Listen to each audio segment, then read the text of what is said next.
اللہ تعالیٰ کا مبارک مہینہ، عظیم مہینہ،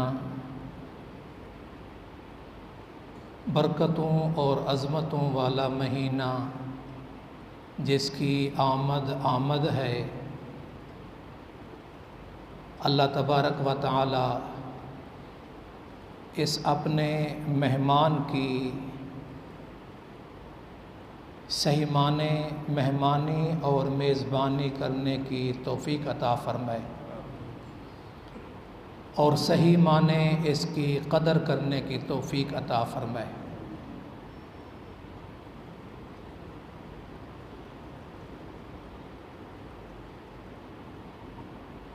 رات کے درس میں عرض کیا تھا، سارا سال جنت کو مزین کیا جاتا ہے اس مہینے کی آمد اور استقبال کے لیے، اور جنت کی حوروں کو بھی زینت بخشی جاتی ہے، اس کو بھی سجایا جاتا ہے اس مبارک مہینے کی آمد اور استقبال کی وجہ سے۔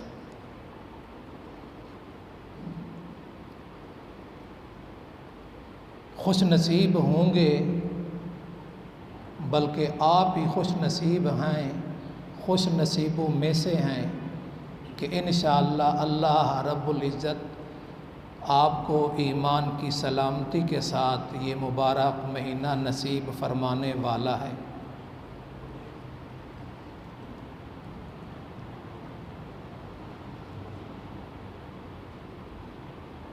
اللہ کے رسول صلی اللہ علیہ وسلم کے بارے میں آتا ہے، سلمان فارسی رضی اللہ تعالی عنہ روایت کرتے ہیں، خطبنا رسول اللہ صلی اللہ علیہ وسلم آخر یوم من شعبان۔ آقا صلی اللہ علیہ وسلم شعبان کے آخری دنوں میں ایک خطبہ دیا کرتے تھے۔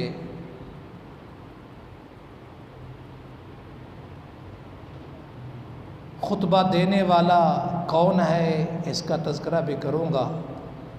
خطبہ کس جگہ دے رہے ہیں، یہ خطبہ کس جگہ پر ارشاد فرما رہے ہیں، وہ مسجد نبوی ہے، مدینۃ الرسول ہے۔ کن کو خطبہ دے رہے ہیں، ذرا پہلے ان کو سمجھیے، وہ کون ہیں؟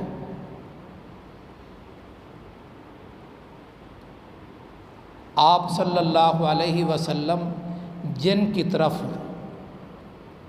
جن کو مخاطب کر کے خطبہ ارشاد فرما رہے ہیں، اس خطبے کے سامعین کون ہیں؟ وہ صحابہ اکرام رضوان اللہ تعالی علیہم اجمعین کی جماعت ہے،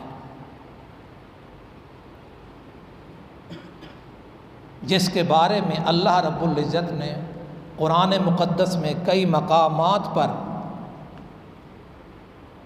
مختلف انداز سے ان کی تعریف اور ان کی صفات اور ان کی کامیابی اور ان کی رشد و ہدایت کے تذکرے قرآن کرتا ہے۔ بالفاظ دیگر ان کی مدح اور تعریف میں قرآن ان کے تذکرے کرتا ہے۔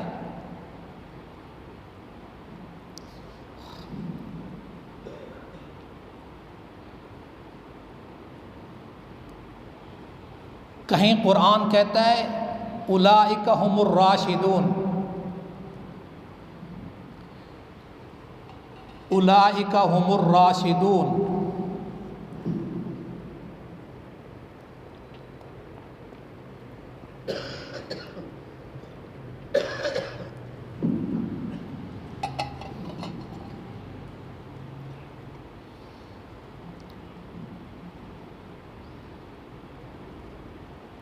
اولئک ھم المؤمنون حقا، سچے پکے ایمان والے دیکھنے ہیں تو وہ میرے محبوب کے صحابہ اور جماعت کو دیکھ لیں۔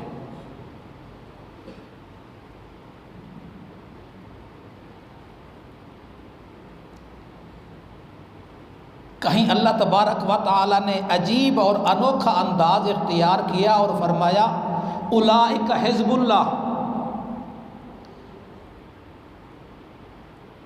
دنیا کے بادشاہ اپنا لشکر اور فوج رکھتے ہیں، میں تو بادشاہوں کا بادشاہ، خالق کائنات، میرا بھی ایک لشکر ہے۔ اولئک حزب اللہ، یہ نبی کے صحابہ میرا لشکر ہے۔ حزب اللہ لشکر کو کہتے ہیں، فوج کو کہتے ہیں۔ سورۃ الاحزاب بھی خود اسی نام سے ہے، اور اس کے اندر بھی 2-3 دفعہ اس احزاب کا تذکرہ آتا ہے۔ وَلَمَّا رَأَى الْمُؤْمِنُونَ الْأَحْزَابَ، جب ایمان والوں نے دیکھا لشکر کو، فوج کو جو چاروں طرف ان پہ حملہ کر رہی تھی، تو فرمایا اولئک حزب اللہ، میرے پیغمبر یہ تیری جماعت ہے، تیرے صحابہ ہیں اور میرا لشکر ہے۔ الا ان حزب اللہ هم المفلحون، اور یہ سن لو، توجہ سے سنو، یہ میرا لشکر جو ہے یہ کامیاب ہونے والا ہے۔ کامیاب جماعت کے اندر رحمت کائنات صلی اللہ علیہ وسلم نے یہ خطبہ دیا۔ اب خطبہ دینے والے کون ہیں؟ آدم علیہ السلام سے لے کر عیسیٰ علیہ السلام تک 1.25 لاکھ کم و بیش انبیاء اور رسل آئے، اور اپنے اپنے وقت میں، اپنے اپنے زمانے میں، اپنے اپنے علاقے میں اللہ کی وحدانیت، اللہ کی توحید کے تذکرے کیے اور لوگوں کو اللہ کی طرف بلایا۔ اور ہر نبی اور رسول کی یہی چاہت اور تمنا تھی کہ میں اپنے رب کو راضی کروں۔ لیکن جب آمنہ کے لال کی باری آئی تو اللہ کہتا ہے وَلَسَوْفَ يُعْطِيكَ رَبُّكَ فَتَرْضَىٰ، میرے پیغمبر میں آپ کو اتنا دوں گا کہ آپ راضی ہو جائیں گے۔ اللہ اپنے پیغمبر کو راضی کرنے لگا ہے، اللہ اپنے پیغمبر کو راضی کرنے کے وعدے کر رہا ہے۔ اللہ اپنے پیغمبر کے بارے میں کہتا ہے میرے پیغمبر وَلَلْآخِرَةُ خَيْرٌ لَكَ مِنَ الْأُولَىٰ، میرے پیغمبر تیرا آنے والا دن پہلے سے بہتر ہوگا۔ اللہ نے کہا میں اپنے پیغمبر کو راضی کروں گا۔ اللہ نے اپنے پیغمبر کی جماعت کے بارے میں کہا رضی اللہ عنہم ورضوا عنہ، یہ جو جماعت ہے میں اللہ ان سے راضی ہو گیا، یہ مجھ سے راضی ہونے والے ہیں، یہ مجھ سے راضی ہو گئے۔ اگر اگلا حصہ اس کا ترجمہ اور مفہوم بتا دو تو ایمان تازہ ہوگا۔ جب آیت اللہ شروع کرتا ہے والسابقون الاولون من المہاجرین والانصار والذین اتبعوہم بإحسان رضی اللہ عنہم ورضوا عنہ وأعد لهم جنات تجری تحتها الانہار، میرے پیغمبر ہم نے تو جنت سجائی تیرے یاروں کے لیے۔ یہ جماعت بھی اعلیٰ، مقام بھی اعلیٰ، اور خطبہ دینے والا بھی اعلیٰ۔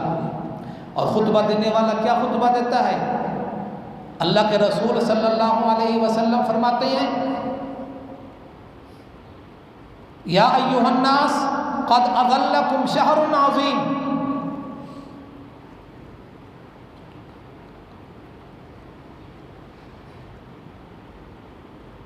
اے لوگو تمہارے اوپر ایک عظیم مہینہ سایہ فگن ہونے والا ہے۔ اور آپ کے لیے تو یہ گھڑیاں 30 گھنٹے کی، 30 گھنٹے سے بھی تقریباً 30 گھنٹے رہ گئی ہیں۔ انشاءاللہ کل تراویح ہوگی، کل انشاءاللہ مغرب کی نماز جو پڑھیں گے وہ رمضان المبارک کے مہینے میں پڑھیں گے۔ مغرب کی نماز کل مبارک مہینے میں ہوگی انشاءاللہ الرحمن۔ چاند سے زیادہ یہی نظر آ رہے ہیں۔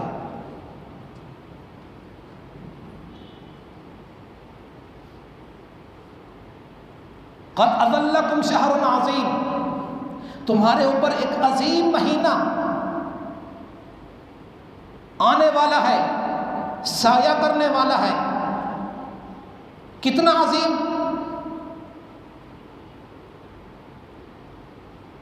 کہ اس کی عظمت کی کوئی حد نہیں،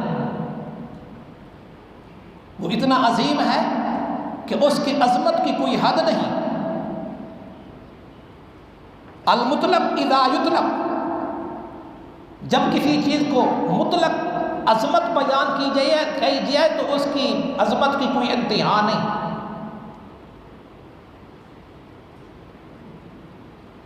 اور صحابہ اکرام میں جب یہ خطبہ دیا، اس کے اندر تقریباً 15 چیزوں کا تذکرہ ہے، غالباً کم و بیش 15 چیزوں کا، 15 خوبیاں، اس کے کمال، اس کی عظمتیں، اس کی فضیلتیں، اس کی برکتیں، اس کی رحمتیں، اس کی مغفرتوں کا تذکرہ کیا۔ تو صحابہ اکرام میں اتنا اثر ہوا کہ صرف صحابہ اکرام پہ نہیں، تابعین اور تبع تابعین تک ایسا اثر رہا کہ ابن فضیل بیان کرتے آئے، کانوا یدعون اللہ ستۃ اشہر ان یبلغہم رمضان۔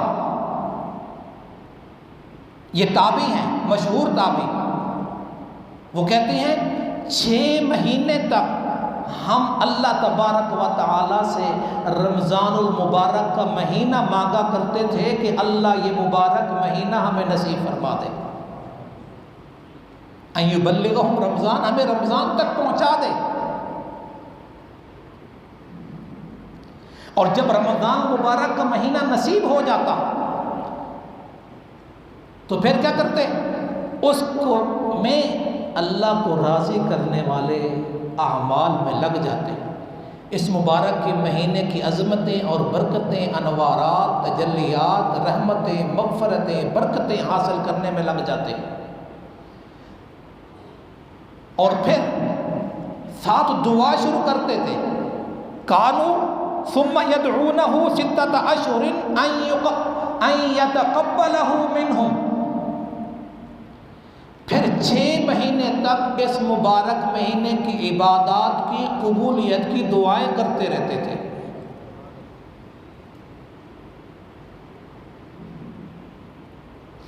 گویا کہ ان کی زبان مبارک پر پورا سال رمضان کے تذکرے رہتے تھے، کیونکہ آقا صلی اللہ علیہ وسلم نے فرمایا لَتَمَنَّتْ أُمَّتِي أَن تَكُونَ السَّنَةُ كُلَّهَا، میری امت کو پتہ چل جائے کہ اللہ نے رمضان مبارک کو کتنی عظمتیں عطا کی ہیں، کتنی برکتیں عطا کی ہیں، تو میری امت سارا سال دعا کرے کہ اللہ 12 مہینے، 1 مہینہ نہیں، پھر 12 مہینوں کو رمضان بنا دے۔ اور حدیث پاک میں آتا ہے رمضان سارے سال کا دل ہے، اور یہ آپ جیسے لوگوں کو بتانے کی ضرورت نہیں ہے کہ دل انسانی اعضاء میں، انسانی جسم میں عظیم عضو ہے، ساری چیزوں کا دار و مدار انسان کے دل پر ہے، زندگی کا دار و مدار بھی انسان کے دل پر ہے۔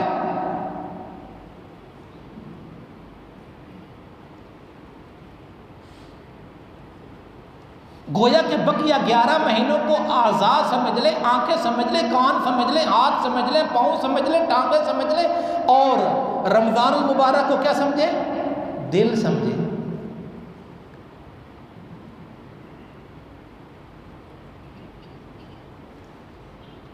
امام ربانی مجدد الفسانی رحمۃ اللہ علیہ نے، میں ابھی اتنا ایک جملہ بتایا آپ کو پہلے، قد اذلکم شہر عظیم، اب عظیم پہ میں نے آنا ہے۔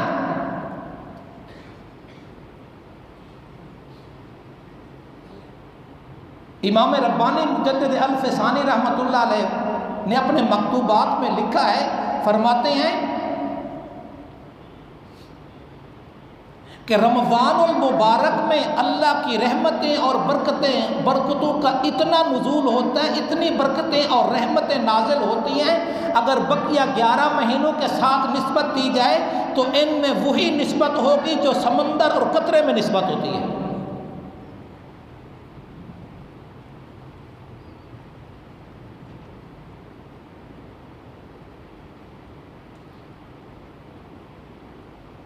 لیکن اس مہینے کو عظمت ملی کیوں ہے؟ کوئی نہ کوئی وجہ ہوتی ہے۔ صدیق کو صحابہ میں عظمت ملی، جمعے کو ایام میں عظمت ملی، سورۃ اخلاص کو 114 سورتوں میں عظمت ملی، آیت الکرسی کو 6600 سے زائد آیات پر فضیلت ملی۔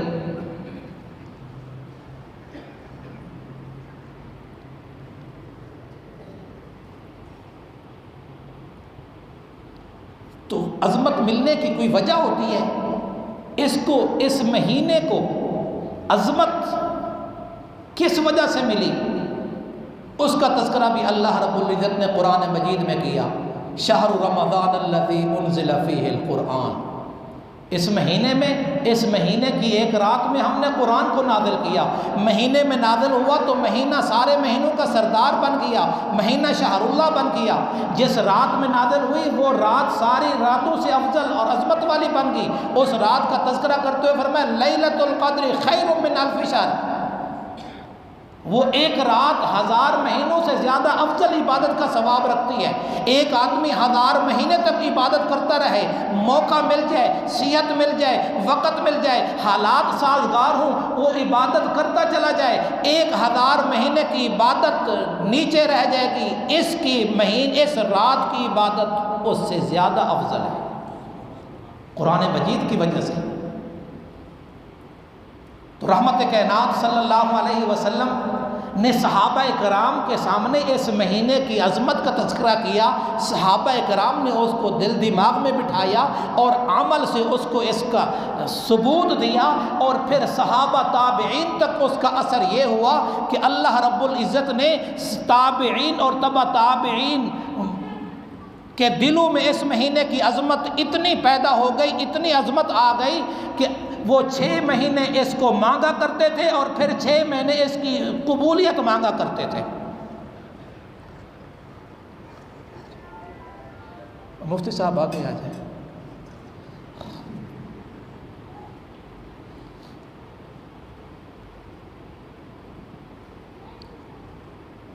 قد اذلکم شہر عظیم، اب دیکھیں قرآن مجید میں کچھ عظیم چیزوں کا تذکرہ کیا۔ ایک چیز ہے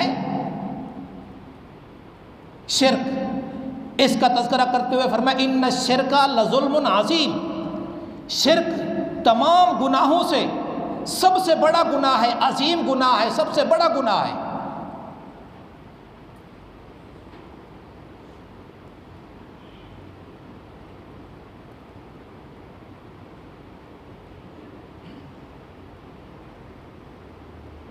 ان اللہ لا یغفر ان یشرک بہ ویغفر ما دون ذلک لمن یشاء، اللہ تبارک و تعالی شرک کو معاف نہیں کرے گا اور جس کو چاہے گا معاف کر دے گا۔ یہ شرک، اور قرآن مجید میں اللہ رب العزت نے اپنی ذات کو عظیم کہا، وہو العلی العظیم، کتنی عظیم ذات ہے۔ ایسی عظیم ذات ہے کہ بعض چیزوں کو اور عظیم کہا گیا، یا ہم نے عظیم سمجھا یا ہمیں عظیم نظر آئے تو ان کی عظمتیں کسی وجہ سے ہوتی ہیں۔ اللہ رب العزت نے کائنات کو نہیں بنایا تھا تب بھی عظیم تھا، ساری کائنات کو بنا سجا کے سنوار کے دنیا اس کے اندر لوگوں کو اس کے اندر پیدا کر کے چلا دیا، پھیلا دیا، تب بھی عظیم ہے۔ جب ساری کائنات کو ختم کر دے گا تب بھی عظیم ہوگا، وہو العلی العظیم۔ اور اسی وہو العلی العظیم جو آخری لفظ ہے، آیت الکرسی کو بھی اللہ رب العزت نے ساری آیتوں میں سے عظیم بنایا، نبی صلی اللہ علیہ وسلم نے اس کی عظمت کے تذکرے کیے۔ اور اس امت کے آخری نبی کی امت کے تذکرے کرتے ہوئے فرمایا فقد فاز فوزا عظیما، یہ بھی بڑی عظیم امت ہے۔ موسیٰ علیہ السلام، مفتی صاحب روح البیان میں اور دیگر کتابوں میں بھی یہ روایت ہے کہ موسیٰ علیہ السلام پر اللہ نے اس کی امت پہ بڑے انعامات کیے۔ بنی اسرائیل، یا بنی اسرائیل اذکروا نعمتی التی انعمت علیکم وانی فضلتکم علی العالمین، ان کی فضیلت جہان والوں پہ اللہ نے ان کو فضیلت عطا کی اور ان کے تذکرے کیے۔ تو موسیٰ علیہ السلام نے پوچھ لیا یا رب حل من الامم، افضل علیک امتی، اے مولا میری امت سے بھی کوئی فضیلت والی امت ہے؟ یہ آپ کے تذکرے آ رہے ہیں، ذرا توجہ کرنا. میری امت سے بھی کوئی افضل امت ہے، فضیلت والی امت ہے؟ ظللت علیہم الغمام، جس پر بادلوں نے سائے کیے. وانزلت علیہم المن والسلویٰ، جن پر من و سلویٰ نازل ہوئے. اثنتا عشرۃ عینا، جن کے لیے 12 چشمے جاری ہوئے. تو میری امت سے بھی کوئی افضل امت ہے؟ تو اللہ تعالیٰ کا جواب سنیے. یا موسیٰ اما تدری ان افضل امت احمد علی سائر الامم کفضلی علی خلقی. میرے احمد صلی اللہ علیہ وسلم کی امت ہے، میں نے اس امت کو ساری امتوں پر وہ فضیلت، وہ عظمت عطا کی ہے جو میں خود اللہ کو ساری مخلوقات پر فضیلت ہے.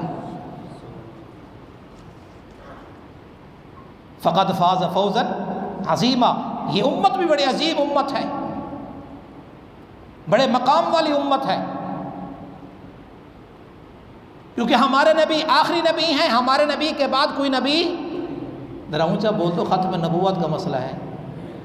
ہاں جی، ہمارے نبی، یہ لفظ کہے تو بعض اوقات حلف لیتے ہوئے لفظ آتا نہیں ہے، خاتم النبیین کہنا نہیں آتا.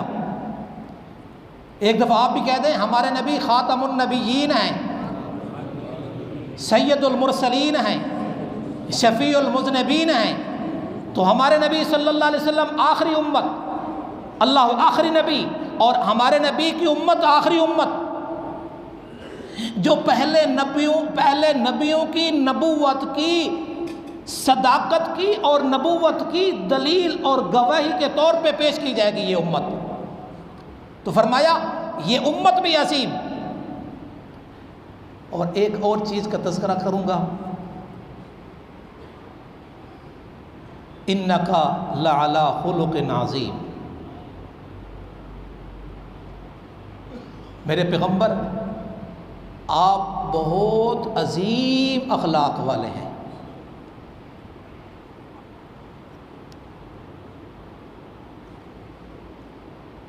آپ اخلاق کے عظیم مرتبے پر فائز ہیں.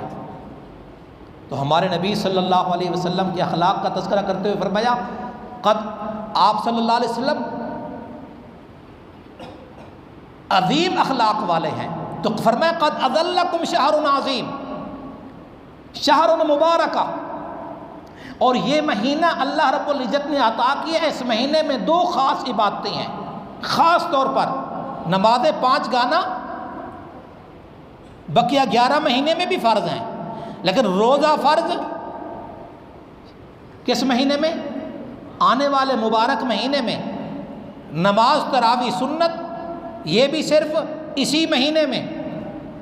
تو اللہ رب العزت نے نماز کے بارے میں فرمایا اقیموا الصلاۃ، نماز قائم کرو. زکوٰۃ کی باری آتوا الزکاۃ، میں آرڈر زکوٰۃ دو. حج کے بارے میں تو حج کا حکم دے دیا.